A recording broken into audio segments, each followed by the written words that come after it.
Bismillahirrahmanirrahim. Assalamualaikum warahmatullahi wabarakatuh.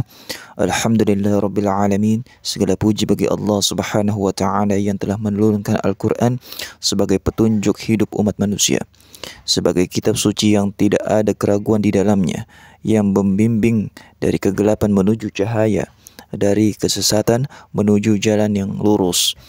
Salawat serta salam semoga senantiasa tercurah kepada junjungan kita Nabi besar Muhammad sallallahu alaihi wasallam, sang pembawa risalah suci yang melalui lisannya yang mulia kita menerima kalam Allah, dan melalui teladannya kita mempelajari adab dan akhlak di dalam membaca dan mengamalkan Al-Quran. Ayuhal ikhwah yang dimuliakan Allah, apa itu Al-Quran? Secara bahasa, Al-Quran berasal dari kata qara'a yaqra'u, artinya membaca atau mengumpulkan. Maka Al-Quran secara bahasa berarti bacaan yang dikumpulkan dan diulang-ulang. Mengapa setelah kata qara'a ada alif dan nun? Karena dalam bentuk masdar akhiran an menandakan pola khas di dalam bahasa Arab, seperti dalam kata ghufranun atau rizqan dan lain-lain sebagainya. Maka daripada itu Al-Quran berarti bacaan yang terus dibaca dan dihafal secara berulang-ulang. Namun lebih dari sekedar bacaan biasa, Al-Quran adalah wahyu Allah, bukan karangan manusia. Ia diturunkan sebagai syifa, penyembuh, sebagai huda, petunjuk, dan sebagai furqan, pembeda antara yang benar dan yang salah. Allah Subhanahu wa taala berfirman, "Wa nunazzilu minal Qur'ani ma huwa syifaa'u wa rahmatun lil mu'minin."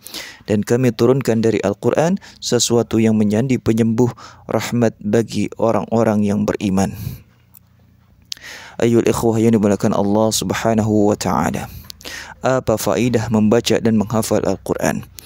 Para sahabat-sahabat sekalian yang dimuliakan Allah Subhanahu wa taala, banyak sekali tentunya hadis yang menjelaskan keutamaan membaca dan menghafal Al-Quran. Di antaranya Rasulullah pernah bersabda, "Khairukum man ta'allama al-Quran wa 'allamahu." Sebaik-baik kalian adalah orang yang belajar Al-Quran dan mengajarkannya. Hadis riwayat Bukhari. Dan juga di dalam hadis lain dikatakan, "Iqra'ul Quran fa innahu ya'ti yaumal qiyamati syafi'an li ashabih." Bacalah olehmu Al-Quran karena ia akan memberikan syafaah kepada pembacanya pada hari kiamat.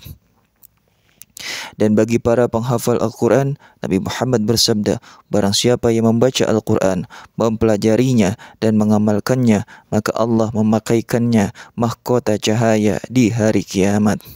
Maka tidak heran jika para sahabat Rasulullah sangat mencintai Al-Quran. Mereka bukan hanya membaca, tapi juga menghafal dan mengamalkannya.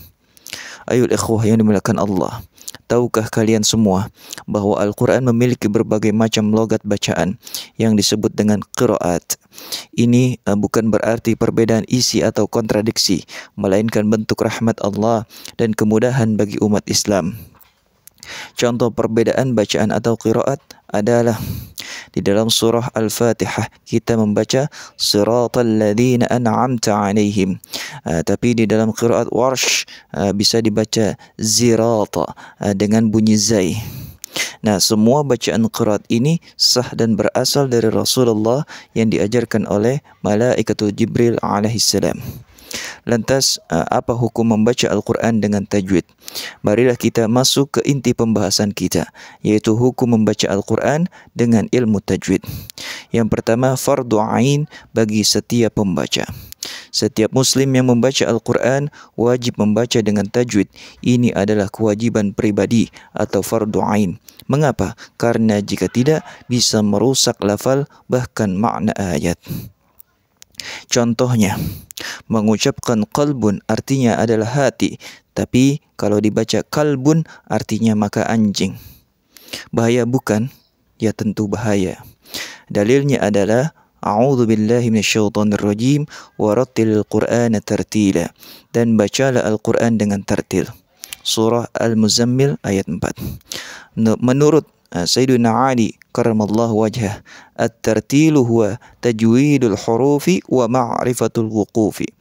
Tartil adalah membaca huruf dengan tajwid dan memahami tempat berhenti.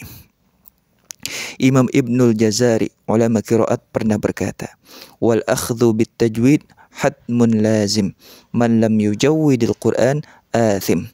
Belajar tajwid itu wajib. Siapa yang tidak membaca dengan tajwid, maka ia berdosa. Yang kedua, hukumnya adalah fardu kifayah sebagai ilmu. Belajar tajwid secara mendalam seperti memahami hukum idgham, iqlab, ikhfa, mad dan lain sebagainya, hukumnya adalah fardu kifayah. Artinya cukup sebagian umat mempelajarinya agar tidak punah. Lantas apa dampak buruk apabila tidak belajar ilmu tajwid? Tidak belajar ilmu tajwid bisa mengakibatkan, yang pertama adalah salah di dalam memaknai ayat. Yang kedua, menghina secara tidak sadar. Yang ketiga, hilangnya kekhusyuan. Yang keempat, tidak mengikuti sunnah Rasulullah SAW. Lantas apa manfaat dari belajar ilmu tajwid? Yang pertama adalah memperindah bacaan. Yang kedua, menambahkan pahala kita. Yang ketiga, mendekatkan diri kita kepada Allah. Dan yang keempat, menghidupkan sunnah baginda Rasulullah SAW. Ayo mulai sekarang ayuhal ikhwah yang dimuliakan Allah. Tak ada kata terlambat untuk belajar tajwid. Bahkan satu huruf yang dibaca dengan benar bisa mendatangkan 10 pahala.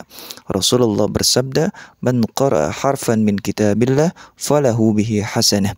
Barang siapa yang membaca satu huruf saja dari kitab Allah, maka baginya satu kebaikan. Ayuhal ikhwah, marilah kita jadikan Al-Quran sebagai sahabat sejati kita. Bukan hanya dibaca sesekali, tetapi dibaca dengan ilmu, tajwid dan juga adab. Jangan sampai kita membaca kalam Allah dengan cara yang sembrono. Dengan tajwid kita menghormati wahyu Allah. Dengan tartil kita menteladani baginda Rasulullah SAW. Dengan semangat belajar, kita menjaga warisan para sahabat. Semoga Allah mempermudah kita, mempermudah lisan dan hati kita untuk mencintai dan mengamalkan Al-Quran dengan baik.